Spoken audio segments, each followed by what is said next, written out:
Olá, cidadão, olá, servidor público. Estamos iniciando mais um programa Cidadania e Serviço Público. Um programa da FESPESP, Federação das Entidades de Servidores Públicos do Estado de São Paulo. Um programa que vem conversar com você sobre cidadania e serviço público. E hoje o nosso convidado é o Vladimir Nepomuceno. O Vladimir é assessor e consultor de entidades sindicais e é diretor da Insight Assessoria Parlamentar. É servidor público aposentado e atuou como dirigente sindical desde a década de 80 até 2003. Foi diretor do DIEESE Distrito Federal e DIAP. Vocês podem conhecer suas ideias melhor ainda entrando no seu blog. Mas ele está aqui para conversar conosco sobre reforma administrativa. Vamos lá?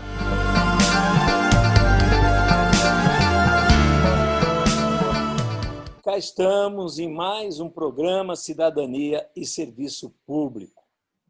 Nós tivemos há pouco tempo a reforma da Previdência e a gente percebeu uma coisa, o governo jogou muito em cima do servidor, contra o servidor, e ao jogar contra o servidor o tempo inteiro, ele enganou bastante a população brasileira.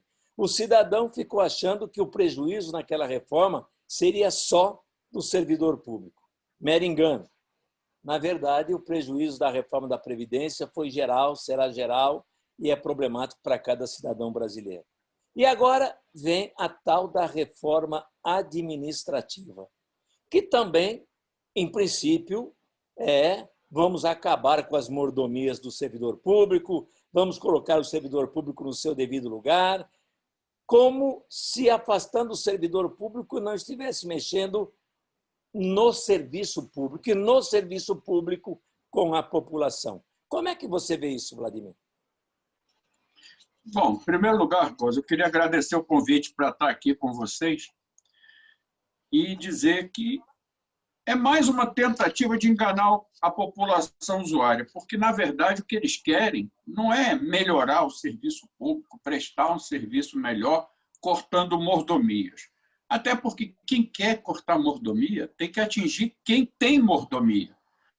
Eu quero que eles me mostrem, nas áreas, principalmente as áreas que atendem a população, qual é o servidor que tem mordomia. Férias de 60 dias. Você vai achar isso naqueles que estão fora da reforma. Um monte de penduricários. Por exemplo, foi divulgado, não pela imprensa, porque eles não falam isso, que o teto salarial do funcionalismo é 39 mil. Mas a média, não é o que eles recebem, a média do que esses tais membros de poder, magistrados, deputados, juízes, todos, a média só no judiciário, só juiz e desembargador, a média salarial deles é 60 mil por mês. Porque eles chegam nos 39 mil e, a partir daí, eles têm uma série de benefícios que são chamadas de verbas indenizatórias, porque o que é verba de pessoal entra no teto. O que não é verba de pessoal, o teto não corta. Então, eles botam tudo como verba indenizatória. É indenização para moradia, para transporte, para alimentação, o chamado paletó, que não deixa de ser uma verba que eu achei ridículo ver um juiz num programa de televisão defendendo isso. Ou seja, esses que têm mordomias não cortam. Então, não é cortando mordomia que eles vão fazer essa reforma, não. Não é esse o interesse. O interesse é parte do serviço, fecha. E a outra parte entrega a iniciativa privada. Vai ter servidor público? Vai. O que a gente vai ver? Quando entregar um serviço para a iniciativa privada, vai emprestar o servidor junto. E aí, cada servidor que for aposentando, a empresa que assumiu não vai querer mais servidor. Ela vai pondo um trabalhador CLT ou carteira verde e amarela para substituir. E a qualidade do serviço, obviamente, vai cair. É isso que a gente vai ver. Com certeza. Agora, uma coisa também que se discute muito e que se tenta convencer a população a qualquer custo, a tal da estabilidade do servidor público, como se fosse um grande presente, uma grande vantagem unicamente para o servidor público. Como é que você vê a questão da estabilidade? Bom, primeiro, eu acho que a população não foi informada da coisa da maneira certa, porque não é o servidor, a pessoa, CPF, número tal, que tem estabilidade.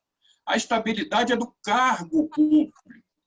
Por exemplo, da mesma forma que eles defendem que um juiz tenha estabilidade para poder julgar de acordo com a lei e não sofrer influência de ninguém, ameaça de perder o cargo e tudo mais, a estabilidade garante aquele médico que está lá na ponta. Vamos pegar o exemplo agora da pandemia. Médico de rede pública que se negou a dar medicamento que não tem comprovação científica para paciente de Covid, se for servidor público, está garantido o emprego.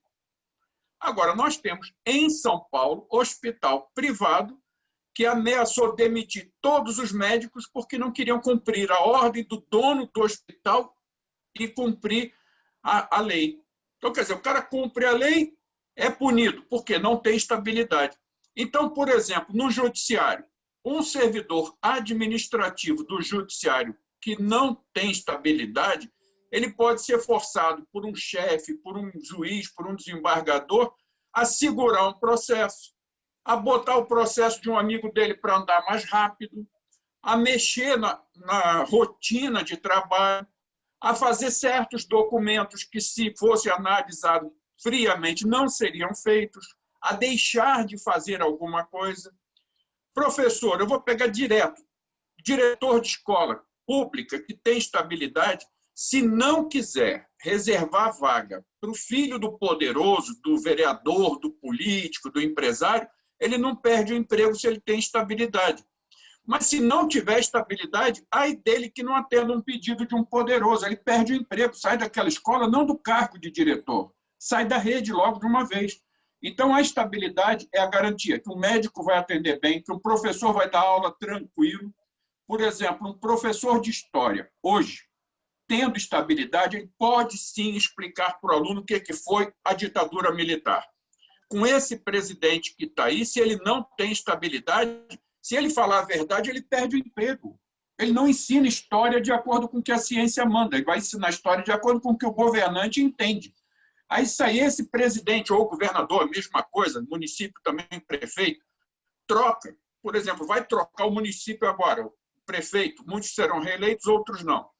Entra um prefeito que pensa diferente, a escola do ensino fundamental lá no município vai ter que mudar a linha do estudo de história do Brasil, por exemplo, da história mundial. Não pode, o professor tem que estar garantido o seu emprego para ele dar aula como deve ser. Então, a estabilidade é muito mais proteção para o usuário do que para o servidor. Não é aquela história mentirosa. Primeiro, servidor chega e pendura o paletó. A esmagadora maioria de servidor não usa paletó. A maioria trabalha sem isso. A maioria não é elite. Mas a imagem, o servidor chega, pendura o paletó e não produz porque tem estabilidade, ninguém vai fazer nada, isso é mentira. O mau servidor ele pode sofrer punições, várias, inclusive a mais forte de todas elas, que é perder o emprego, mas ele tem que fazer coisa errada. Não é questão dele atender ou não atender a chefia. Se ele fizer coisa errada, ele vai para a rua. Então, a estabilidade é para garantir que o bom servidor trabalhe bem e atenda direito à população usuária. É para isso que foi criada a estabilidade. Agora, falando no fim da estabilidade, nós estamos, de certa forma, falando também numa mudança grande na questão de concurso público. Concurso público que hoje está aberto a todo cidadão tem o direito a buscar uma vaga assim que é aberto um concurso. Com o fim da estabilidade, muda também a situação dos concursos, concorda? Eu concordo. Primeiro, porque a proposta do governo para os novos cargos que serão criados é de piso salarial mais baixo do que o correspondente atual. Ou seja, uma pessoa, num determinado cargo que existe hoje, ele faz parte de uma tabela salarial que tem um piso. Seja 1.000, 2.000, 5.000, 10.000, tem um piso. Todas as tabelas terão esse piso comparado mais baixo do que o atual. Então, o salário já vai ser menor. Então, quem fazia concurso para um cargo público para ganhar 5 mil, esse mesmo cargo pode ter um piso de 1.500, 2.000 reais. Isso é uma coisa. Segunda coisa, a pessoa passa no concurso. Se não for para os chamados cargos típicos de Estado, e não tem muito, e aí um parêntese, muita gente fala assim, carreira típica de Estado. Carreira não, cargo. No mesmo órgão você vai ter pessoas ocupando cargo típico de Estado e o restante todo não é cargo típico de Estado, por mais que trabalhe junto. Então, por exemplo, a turma da fiscalização. O auditor fiscal pode ser que tenha a característica de um cargo típico de Estado, mas quem trabalha com ele, que cuida de todo o processo junto com o auditor, pode não ter. Um pode estar, vamos dizer assim, protegido de pressão política, o resto todo não está. Eu vou fazer concurso para trabalhar num órgão extremamente importante, onde eu posso aprender muito, ajudar muito a população, mas não vai ter estabilidade. Eu vou pensar 2 vezes se eu faço concurso para lá ou não. A atratividade do cargo é que a estabilidade garante uma certa perenidade. Basta que o servidor trabalhe de maneira correta durante toda a sua carreira. Ele pode ficar 10, 15, 20 anos. Os novos cargos que não forem típicos de Estado não terão garantia nem de que vão ficar muito tempo, por mais correto que seja, porque não tem estabilidade, e já foi dito pelo Ministério da Economia, que os novos cargos, que serão chamados de cargo por tempo indeterminado, não tendo estabilidade, se aquele serviço que o órgão presta for passado para a iniciativa privada, o servidor é demitido. O cargo é obsoleto? Não, não é que o cargo seja obsoleto, simplesmente o cargo passa a ser desnecessário. Então, a atratividade para um concurso público ela diminui muito com essa reforma. E detalhe, vamos pegar um cargo típico de Estado, pegar um advogado público, um auditor fiscal, um diplomata, um delegado da Polícia Federal, passa no concurso. Pela forma que está proposta na emenda, a pessoa, se ficar 2 anos, não é garantia de que ela vai ser efetivada, porque o prazo que vai ter de 2 anos, que é para o chamado vínculo de experiência, vai ser feito da seguinte forma. Eu tenho 10 vagas para aquele cargo, eu chamo 20. Aí, no final de 2 anos, os 10 melhores classificados, e a gente não sabe qual vai ser esse critério, ficam os outros 10 que passaram 2 anos no serviço público, não vão tomar posse. E os 10 que tomarem posse, ainda assim, vão passar mais 1 ano para depois adquirir a estabilidade. Ou seja, pressão política pode acontecer em cima dos novos aprovados em concurso para cargo típico de Estado. Então, a atratividade, no sentido mais amplo do cargo público como uma boa forma de conseguir um bom emprego, ou pelo menos estável, com a remuneração que não fica subindo e descendo, diminui muito daqui para frente. Vai haver uma procura muito menor, principalmente de pessoas mais qualificadas. O nível de qualificação do servidor público a partir dessa emenda constitucional também deve cair muito. A tendência é essa. Todo mundo que conhece um pouco de gestão de pessoas está pensando isso também. Veja bem, você falou de uma série de prejuízos que vai ter para o servidor. Você pode relacionar um pouco isso para deixar claro para o servidor, além disso que a gente já falou? Você se refere aos novos? Aos atuais ou aos dois? Aos dois. Não, essa história de que serão só para os novos, dá para acreditar? Não. Porque vai ser só para os novos alguma coisa. Mas vai ter coisa que vai pegar indistintamente. Primeira coisa para os novos. Um salário mais baixo para entrar em relação aos que entraram nos últimos concursos pela regra atual. Segunda coisa, o tempo que a pessoa vai levar da base da carreira ou da base da tabela salarial até o topo vai ser muito maior do que os servidores atuais. Por exemplo, na Polícia Rodoviária Federal, hoje, um servidor muito bem avaliado, ele pode durar 1 ano num determinado patamar da tabela e completou 1 ano bem avaliado, ele passa para o seguinte. Se ele não for bem avaliado, ele pode levar 1 ano e meio. Então, eu posso ter um policial rodoviário federal que em 2 anos subiu 2 degraus, e eu posso ter um outro servidor que subiu os mesmos degraus em 3 anos. Ou seja, um vai chegar em 30 anos, outro vai chegar em 20 no mesmo tempo. Os novos não. Os novos vai ser só por avaliação de desempenho, não vai ter outra forma de progredir, o que significa que um servidor pode demorar muito mais tempo para chegar no topo da tabela. Pode, inclusive, ficar estacionado no meio do caminho. Outra coisa, com essa história da estabilidade relativa, eu já falei, não vai ser tão simples a pessoa garantir o emprego. Pode perder o emprego fácil. Se for de cargo típico de Estado, ele tem o problema da avaliação de desempenho, que pode ser mal avaliado e chega no momento que ele é mandado embora, por mais que seja um diplomata, um delegado da polícia, um auditor fiscal, ele pode, sim, por avaliação de desempenho, perder o emprego. Os outros que não ocupam cargo típico de Estado podem perder o emprego pelos mesmos motivos, por avaliação de desempenho, mas pode perder o emprego se o governante, e eu falo governante porque pode ser federal, pode ser estadual ou municipal, pode ser servidor do legislativo, do judiciário ou do executivo. Mas se aquela atividade, o dirigente chegar à conclusão de que não precisa mais, ele extingue aquilo ali, essa pessoa está demitida. E aí tem um problema sério, eles não têm nenhuma proposta de remuneração vinculada a uma possível indenização em caso de demissão.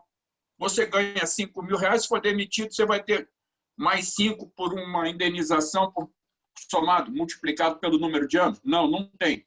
FGTS também não tem. Verba indenizatória de espécie nenhuma. Estão pensando, porque um jornalista questionou, e um dos assessores do ministro disse que estão pensando na possibilidade, aquela famosa história do quem sabe talvez um dia, uma verba indenizatória parecida com a FGTS, mas não tem proposta nenhuma, não tem nada escrito. Então, a pessoa trabalha num órgão, aquele órgão ou ele fecha, ou o serviço dele passa a ser feito por uma empresa privada, e o servidor concursado vai para o olho da rua sem direito a indenização nenhuma. Outra coisa, como não tem mais, na proposta que vem no projeto de lei, remuneração no modelo atual, toda remuneração vai ser por desempenho. Qual é a intenção aí? O servidor bem avaliado pode ter remuneração cheia. Se não for tão bem avaliado, a remuneração pode ser menor. Nos 2 casos, desvincula do inativo. Então, se a pessoa conseguir sobreviver e passar os 30, 35, 40 anos de serviço público, no dia que aposentar, não vai ter vinculação nenhuma entre a remuneração do servidor ativo e a remuneração do aposentado ou de pensionista. Então, a desvinculação é total. Por último, tudo isso é para novo. Por último, a questão da mobilidade. Por exemplo, hoje, uma pessoa faz concurso para uma determinada área. Por exemplo, área administrativa, vai fazer concurso para trabalhar com gestão de pessoas. Ele faz concurso para o órgão A, sei lá, para um tribunal. Ou, no caso do executivo, para uma secretaria do Estado ou secretaria do município. Na proposta que vem por aí, isso não existe. Você faz concurso para um determinado cargo e você pode ser colocado no órgão que o governante quiser. Como acontecia na época da ditadura militar. Eu entrei, ainda na época da ditadura militar, por concurso público. Eu tinha foco num órgão. Fui parar nesse órgão. Por quê? Porque eu fui o 10º colocado no concurso. Como é que foi feito naquela época, na década de 80? Do 1º ao 10º vai para esse órgão, do 11º ao 20º vai para o outro. Teve gente do mesmo concurso que eu, na esfera federal, que eu sou servidor do Executivo Federal, teve gente que foi para o Ministério A, outro para o Ministério B, outro para o Ministério C, outro para o D, outro para uma autarquia, outro para uma fundação. E o concurso era um só. Vai voltar a ser assim. Então, você não vai fazer concurso, no caso do judiciário, por exemplo, para o tribunal X. Você vai fazer concurso para o judiciário. Você pode parar num tribunal, pode parar em outro, pode parar num conselho, pode parar em qualquer lugar do Poder Judiciário. Executivo, o cara pode pensar na Secretaria de Saúde. É área administrativa? Não, eu preciso de você na Secretaria de Habitação. E o cara vai ficar à mercê. E o pior, depois que estiver lá dentro, a mobilidade vai funcionar. O órgão X está com carência de gente, por exemplo, na área de logística. O órgão central de pessoal, e eu vou falar dele já já, ele vai dizer o seguinte: quantos você precisa? Ah, preciso de 2 que entendam de licitação, porque eu estou com carência, se aposentou um. Ah, no outro órgão ali tem 3. Eu pego um de lá, boto aqui, quebro o galho, mas aí eu vou num terceiro órgão, pego mais um, pronto, você tem os 2 que você precisa. A pessoa pode começar a carreira pública num órgão e terminar em outro, passando por vários. E o que é pior, estão preparando, eu ouvi isso, inclusive, de pessoas que participaram da elaboração da PEC, que vai ter um órgão central de pessoal por esfera. Ou seja, no governo estadual, vai ter, a ideia deles é criar uma agência reguladora. Não é mais ter um órgão, como é hoje, vinculado à Secretaria de Administração do Estado ou do município, ao Ministério da Economia no governo federal. Vai ter um órgão, tipo uma agência, que centraliza tudo. Ela faz os concursos, ela distribui, ela define como é que vai ser o desenvolvimento de cada cargo. Então, se essa instituição, se essa agência reguladora decidir, o servidor vai ser corrido daqui para ali, através dessa mobilidade. Então, esse é o futuro que espera os novos servidores. Estabilidade relativa para os típicos de Estado, estabilidade nenhuma ao sabor da decisão. Como disse o presidente da República numa entrevista que ele deu, o prefeito que entrar vai poder demitir todo mundo. Então, esse aí é o futuro do novo servidor.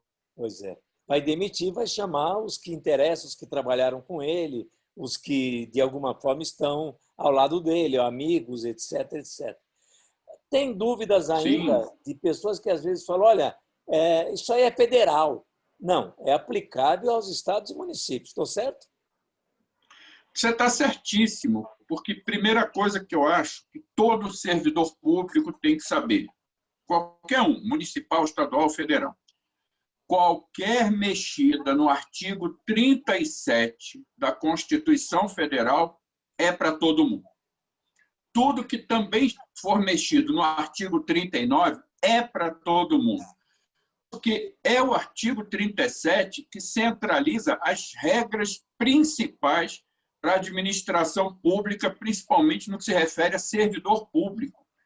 O que eles podem fazer, e é o que é feito hoje, o artigo 37, por exemplo, diz que um servidor público de cargo efetivo, consequentemente concursado, pode ser demitido por avaliação de desempenho.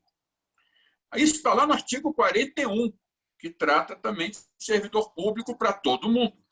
Só que o artigo 41 diz assim: lei complementar vai dizer como é. Uma lei complementar, ela é federal e ela dá as regras gerais. A partir daí, governadores e prefeitos fazem a sua. Na proposta deles, vai vir o seguinte: lei ordinária. Então, a emenda que é da Constituição vai, se for aprovada, dizer o seguinte: o governador, o prefeito farão as suas leis ordinárias específicas para decidir como será a avaliação de desempenho que pode demitir servidor público. Então, não tem ninguém fora. Mexeu no artigo 37, no 39, no 41, é para todo mundo. É como eu disse outro dia numa conversa com alguns amigos, numa reunião. É metralhadora giratória. Não vai escapar ninguém. A gente se vê, eu estava também nessa conversa, brincando com os amigos, assim, a gente se vê como um pino de boliche numa disputa ferrenha entre bons jogadores de boliche. Se o cara acertar na reforma que ele quer, não fica um pino em pé. Então, não vai ficar livre ninguém, não vai escapar ninguém. Para um servidor que me disse assim: rapaz, eu estou só esperando contar tempo para aposentar, porque eu vou me livrar de tudo isso. Eu falei: meu amigo, você acha que eles vão tacar fogo na floresta e vão deixar só uma árvore em pé, a sua? Não tem como. É para todo mundo, sim. Vai pegar todo mundo, sim. Duas mentiras que algumas pessoas ainda acreditam. Os atuais não serão atingidos. Essa é uma mentira. Isso é uma emenda federal. É outra mentira. É uma emenda nacional, não é uma emenda federal. Não existe mexidas nesses artigos que eu falei que seja só para servidor federal. Vai pegar todo mundo, sem exceção. Vladimir, foi muito boa a conversa com você nessa meia hora, não só para esclarecer muitos pontos, que eu tenho a certeza vai ajudar muito até a nossa organização, como também agora no final, as colocações que você fez do trabalho que temos que fazer para derrotar uma reforma que com certeza acaba com o serviço público. Muito obrigado pela sua participação, Vladimir. Góes, eu que agradeço a oportunidade, estou sempre à disposição de vocês, dos servidores, das pessoas que gostam de estar a par do que está acontecendo e que acompanham esse programa, que eu acho que é fundamental para não só servidor, mas para todo mundo que depende do serviço público. Então, mais uma vez, me coloco à disposição de vocês e um forte abraço para todo mundo que acompanha, principalmente para você que dirige esse programa, muito importante para todos nós. Muito obrigado e teremos outras oportunidades, com certeza. Até mais, Vladimir. Com certeza. Até. Um abraço, Góes. Um abraço.